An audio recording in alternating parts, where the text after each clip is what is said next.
This video is mainly for people who are new to solo ads. So if you already have experience buying solo ads, you can skip this video. So what are solo ads? Solo ads is when you buy traffic from someone who has an existing email list of subscribers.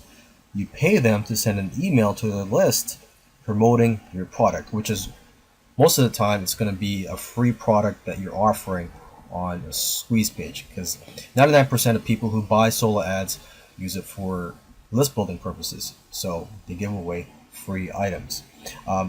Now you pay them based on how many clicks you will get. Okay, so if you were to buy a solo ad, say from me, you would basically specify how many clicks you would want. You could buy 20 clicks, 50 clicks, 100 clicks, or several thousand clicks, depending on the size of that person's list. Okay, and the price range is usually anywhere between 60 cents and $1 per click.